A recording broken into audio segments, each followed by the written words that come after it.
અંકલેશ્વર શહેર અને ભટકોદરા વિસ્તારમાં સૌભાગ્યવતી મહિલાઓએ વડ સાવિત્રીની વ્રતની અત્યંત ભક્તિભાવપૂર્વક ઉજવણી કરી હતી।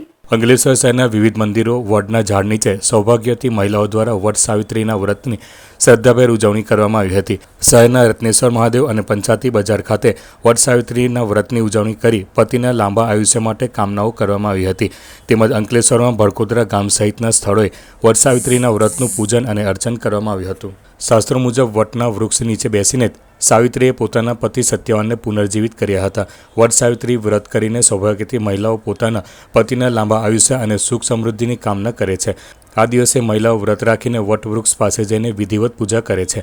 આ સાથે જ વટવૃક્ષની પરિક્રમા પણ કરે છે। ધાર્મિક માન્યતાઓ અનુસાર આમ કરવાથી પતિના જીવનમાં આવનારી દરેક બાધાઓ દૂર થાય છે અને સુખ સમૃદ્ધિ સાથે લાંબા આયુષ્યની પ્રાપ્તિ થાય છે। વટના વૃક્ષમાં બ્રહ્મા, વિષ્ણુ અને મહેશનો વાસ છે તેવી પણ માન્યતા છે।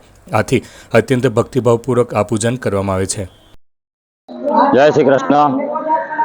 દર વર્ષની જેમ આ વર્ષે પણ સૌભાગ્યવતી બહેનોએ પોતાના અખંડ સૌભાગ્યની પ્રાપ્તિ માટે વટ સાવિત્રીનું વ્રત કરીને ભગવાન ધર્મરાજાને અને બ્રહ્મા સાવિત્રીને પ્રસન્ન કરવા માટે ફળ ખાઈને આજના દિવસે સૌભાગ્યવતી બહેનો વ્રત કરે છે, જેથી કરીને એમના પતિનું અને બાળકનું દીર્ઘાયુષી પ્રાપ્ત થાય છે।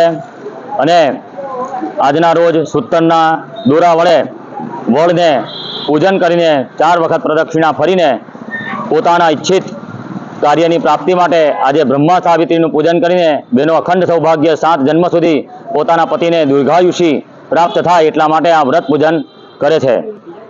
દેહી સૌભાગ્યમ આરોગ્યમ દેહી મે પરમ સુખમ રૂપમ દેહી જયમ દેહી યશો દેહી દિશો જહી।